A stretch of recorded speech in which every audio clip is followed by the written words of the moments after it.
So the absorbing capacity works on the ability of the hospital or whatever to continue to function. And so we build levees.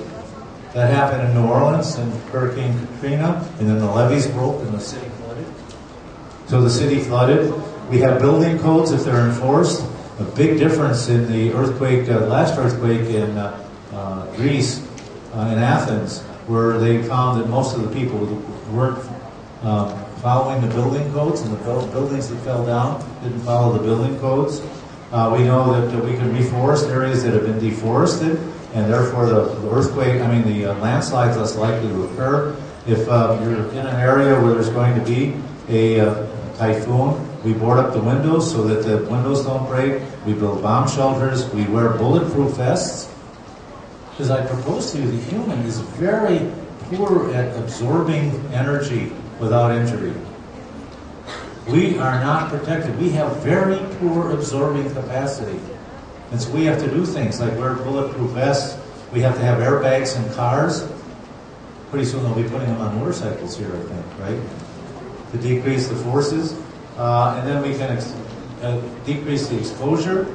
And that's a way of absorbing the energy without hurting people. So we evacuate people. We relocate people off the floodplain. And we can isolate people or quarantine people in terms of an infection to prevent an epidemic. Those are all parts of absorbing capacity. We could immunize people so that when they get invaded by that outside organism, that they're able to sustain that. So this is roughly showing, just as a graphic, that as the absorbing capacity increases, the amount of damage likely to occur from that event is decreased. We don't know whether it looks like this, whether it looks like this, or whether it looks like this. That's all to be determined by you guys when you get involved with us and doing this stuff. Well, how about if we get structural damage, is there something that we can do to prevent the functional damage from occurring? That is called the buffering capacity.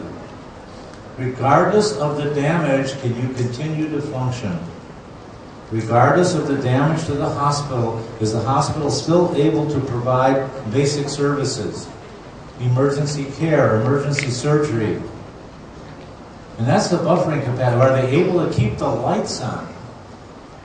Are they able to deliver the electricity because the power grid is down? Do they have backup generators to deliver the electricity? Following Hurricane Katrina in New Orleans, most of the hospitals had generators. So that if the power went out, the electrical grid went out, they could start the generators and still continue to do surgery and keep the blood cool and do all those things that we need electricity for. Where do you think the generators were placed in most of the hospitals?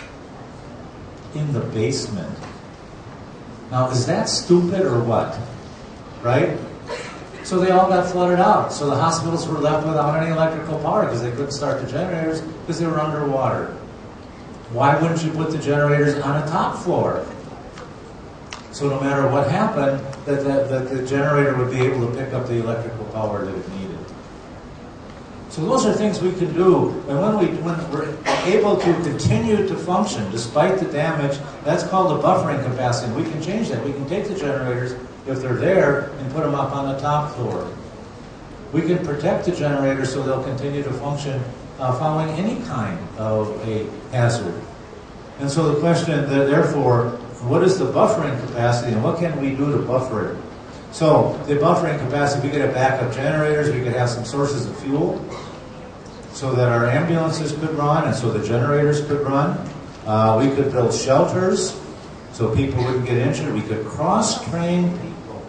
And Elaine's going to talk with you about some of this stuff.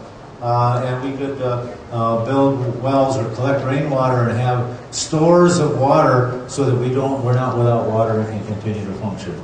That's called the buffering capacity. You guys are looking a little weary. We've got about 5 minutes more to go, and then we'll take a break for about 3 hours. Okay. Oops, sorry.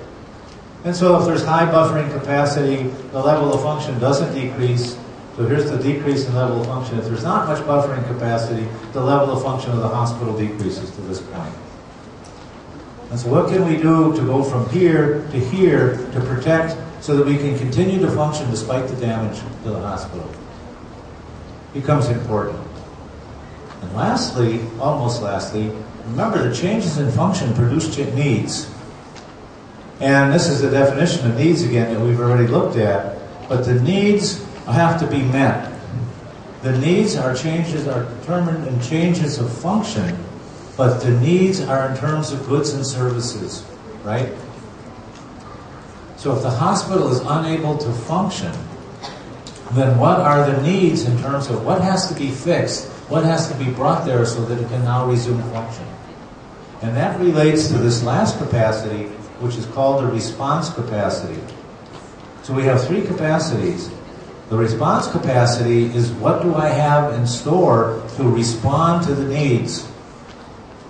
To respond to the needs due to dysfunction, or to prevent further dysfunction to the facility. Can the hospital still continue to function? And that becomes significant, so I can do that by providing supplemental staff, I can do that with emergency medical services, I can do that by developing a surge capacity within the hospital to handle more patients than usual. And how am I going to do that, and who am I going to train to do that? And I've got stockpiles of drugs that I can go and move forward in case my drug supply is damaged, or in case I just need more because there are more patients that need them. And so that's the response capacity. There are three capacities. The local response capacity says it's done within. The local response of the capacity of the hospital is the ability to be able to respond to the increase in needs related to the damage that occurs, and the damage to people. Because remember, injuries are damage, they're structural damage. And can I respond to the injuries to patients? Can I respond to the medical problems that follow? Can I maintain primary health care services in that event? So local response capacity, and what I do with local responses now, interventions. I use the material and the goods and services that are in the local response capacity. And if that's adequate, I can only get to an emergency, and I can absorb most of that. When it comes to now the emergency, an emergency is a situation in which society must use its response capacity, the stuff in its response capacity. We get then to a point where the local people can't handle it anymore, the local society can't handle it, we need outside help, and outside responses. And we said we use now the outside, the response capacity that's in the outside of the hospital. We have to get someplace else. That's a disaster for the hospital. If they have to use outside resources for this community, and you have to get it from Bali or from wherever, then that's a disaster for this community. It may not be for Indonesia, right? Indonesia may be able to meet that just fine. So these are important issues. In a disaster, we've already talked about it, a situation overwhelms the local response capacity. That's a disaster. And we talked about the outside, we know where that is.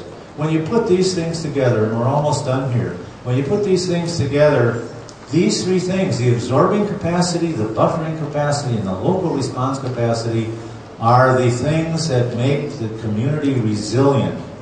The absorbing capacity decrease the likelihood there'll be structural damage, the buffering capacity continue to function, and the local response capacity. That's called resilience. And resilience means that you can be able to absorb whatever's going on and not create a disaster. And so the resilience, and we build resilience. Resilience also means that we decrease the vulnerability of the whatever we're talking about, the community or whatever. So resilience is the ability of a system exposed to hazards to resist, absorb, accommodate to, and recover from the effects of a hazard in a timely and efficient manner. That's resilience. And the resilience that you'll see quoted in many of the articles does not necessarily reflect this. I can increase the resilience of the community by increasing the absorbing capacity and increasing the buffering capacity and increasing the local response capacity. Now, one of the things that's happened, unfortunately, is all of the attention has been focused here. How do I build the ability to respond to something once it's happened? You know what? That's terribly inefficient, isn't it?